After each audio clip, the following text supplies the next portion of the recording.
All right, so yesterday we talked about how this front number, if this is negative, what we do is we make the greatest common factor negative, because what's important is that this number, the leading coefficient of this piece inside the parentheses, we want to make that positive. Okay, so let's take a look. Here, I'm going to look for the greatest common factor of 10x to the fourth, 5x to the third, and 30x to the second. I'm not paying attention to signs right now. I'm just looking for the GCF. I'm going to start with the smaller number. Does 5 multiply to 10? Yeah. Does 5 multiply to 30? Yep. So the GCF is 5. I notice this one has 4 x's. This one has 3 x's. This one has 2 x's. So what do they have in common? They have 2 x's. Now, I'm going to observe that there's a negative out in front. So I'm going to make my GCF negative.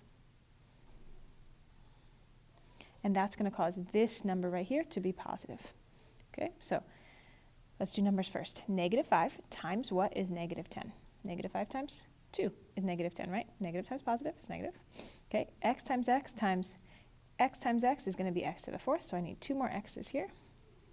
Negative 5 times what is negative 5? Negative 5 times positive 1 is negative 5. Now look, I'm not going to write the 1. Look, pretend I'm writing the 1, but I'm not going to. Okay, because you know what? There's going to be an x there. Look, I want there to be 3 x's. I only have 2 x's, so this is 1x. Okay, now negative 5 times what is positive 30? Okay, let's think about signs first. A negative times a what is a positive? A negative times a negative is a positive. And 5 times what is 30? 5 times 6 is 30. Okay, and in terms of the x's, look, I already have 2 x's being multiplied. I only want 2 x's being multiplied, so I'm done. Let's take a look at one more, and then you're going to do these 2 below. Right here, I'm looking at 14 and 18. So I'm trying to think, the smaller number is 14, so does 14 multiply to 18? No. Okay, what are the other factors of 14, right? 14 and 1, 7 and 2.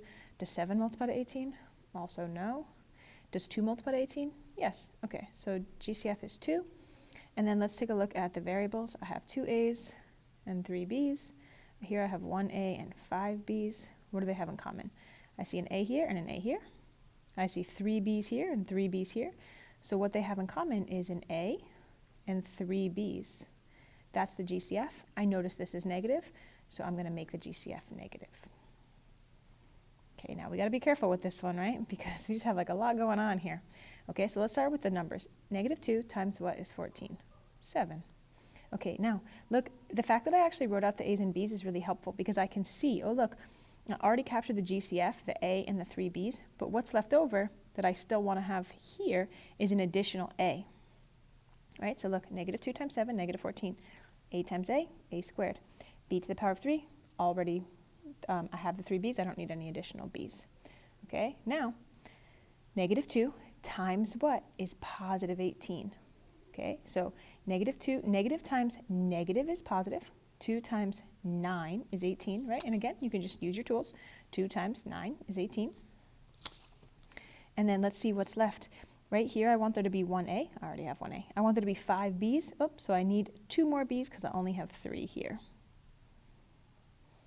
Okay, and then you go ahead and try these 2 down here. I'm just going to give you a little hint to start this one off.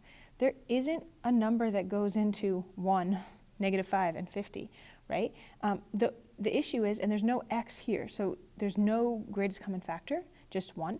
But because this is negative, you're going to need to go ahead and factor out a negative 1. Okay, so it's going to start just like this, and it's going to be kind of similar to this example up here.